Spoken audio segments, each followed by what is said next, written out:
അപ്പോഴാണ് ദീപുവിനൊരു കാര്യം ഓർമ്മ വന്നത്. ആനി ഇന്ന് വീട്ടിൽ വന്നിട്ടുണ്ടായിരുന്നു എന്ന് തൻ്റെ ഭാര്യ പറഞ്ഞല്ലോ. അങ്ങനെയാണെങ്കിൽ അവൾ വന്നതും പോയതുമെല്ലാം തൻ്റെ CCTVയിൽ പതിഞ്ഞു കാണണമല്ലോ. അങ്ങനെ അവൻ തൻ്റെ CCTV ചെക്ക് ചെയ്യാൻ തുടങ്ങി. അവൻ അതിലെ ഓരോ ദൃശ്യങ്ങളും ശ്രദ്ധയോടെ നോക്കാൻ തുടങ്ങി.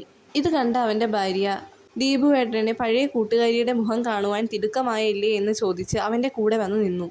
അപ്പോഴാണ് അവരാ ഞെട്ടിക്കുന്ന സത്യം കണ്ടത്. ആ ദൃശ്യങ്ങളിലൊന്നും തന്നെ ആനി വന്നതോ പോയതോ ആയ ഒരു ചിത്രവും പോലും ഇല്ല. ആനി വന്നതിന് ശേഷമുള്ള താൻ ബൈക്കിൽ വന്ന ചിത്രം പോലും അതിലുണ്ട്. ഇതൊക്കെ കണ്ട അവൻ്റെ ഭാര്യയ്ക്കും ഇതിലെന്തൊക്കെയോ ദുരൂഹതകളുണ്ടെന്ന് മനസ്സിലായി. അപ്പോൾ തന്നെ അവൾ എന്തോ ഓർത്തതുപോലെ മുറിയിലേക്ക് ഓടി.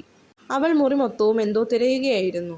എന്താണ് തിരഞ്ഞതെന്ന് ദീപു അവളോട് ചോദിച്ചപ്പോൾ ഇന്ന് രാവിലെ ആനി വന്നപ്പോൾ എന്തോ ഒരു കത്ത് ദീപുവേട്ടന് തരാൻ വേണ്ടി അവൾ ഏൽപ്പിച്ചിരുന്നു എന്നും അത് പക്ഷേ ഇപ്പോൾ ഇവിടെ എങ്ങും കാണാനില്ലെന്നും ഈ വീട് മൊത്തവും ആ ലെറ്റർ അവൾ തിരഞ്ഞു എന്നും അവനോട് പറഞ്ഞു. ഇതൊക്കെ കേട്ട ദീപുവിന് എന്തൊക്കെയോ പൊരുത്തക്കേടുകൾ ഉള്ളതുപോലെ തോന്നി. അവനീ നടന്ന കാര്യങ്ങളെല്ലാം UK-യിലുള്ള കീർത്തിയെ അറിയിക്കുവാനായി തീരുമാനിച്ചു. അങ്ങനെ അവൻ അവളെ വിളിച്ചു നോക്കിയപ്പോൾ അവൾ മറ്റാരോടോ സംസാരിച്ചുകൊണ്ടിരിക്കുകയായിരുന്നു. കുറച്ചു കഴിഞ്ഞപ്പോൾ കീർത്തിയുടെ ഫോൺ ദീപുവിന് വന്നു. അവൻ ഫോൺ അറ്റൻഡ് ചെയ്തപ്പോൾ അവൾ വളരെ ഹാപ്പി മൂഡിലായിരുന്നു. എടാ, ഞാൻ നീ വിളിച്ചപ്പോൾ ആനിയുമായി സംസാരിച്ചുകൊണ്ടിരിക്കുകയായിരുന്നു എന്നും അവളെ ഞാനിവിടെ ഇന്നലെ യാദൃശ്ചികമായി ഇവിടെ ഒരു ഷോപ്പിൽ വെച്ച് കണ്ടെന്നും അവളിവിടെ 1 വർഷമായി ഫാഷൻ ഡിസൈനറായി വർക്ക് ചെയ്യുകയാണെന്നും ഞാനത് ഇന്നലെയാണ് അറിഞ്ഞതെന്നും അവൾ അവനോടായി പറഞ്ഞു.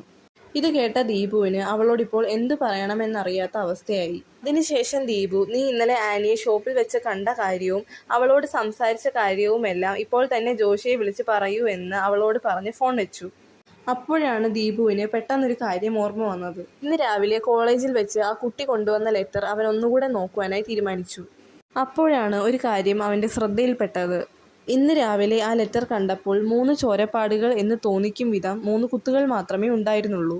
എന്നാൽ ഇപ്പോൾ നോക്കിയപ്പോൾ അത് കുറേയേറെ ചോരത്തുള്ളികൾ കാണുന്നു. ഇതെന്തായിരിക്കുമെന്നോർത്ത് അത്ഭുതപ്പെട്ടിരിക്കുമ്പോൾ തന്നെ പുറത്താരോ കോളിംഗ് ബെൽ അടിക്കുന്ന ശബ്ദം കേട്ടു. അവൻ കർട്ടൻ മാറ്റി ലൈറ്റിട്ട് നോക്കിയപ്പോൾ കറുത്ത സാരി ധരിച്ച ഒരു സ്ത്രീ നിൽക്കുന്നതാണ് അവൻ കണ്ടത്. ഇത് കണ്ടവൻ ഭയന്ന് പുറകോട്ട് മാറി. ഈ വീഡിയോ എല്ലാവരും ഒന്ന് ലൈക്ക് ചെയ്ത് സബ്സ്ക്രൈബ് ചെയ്യണേ.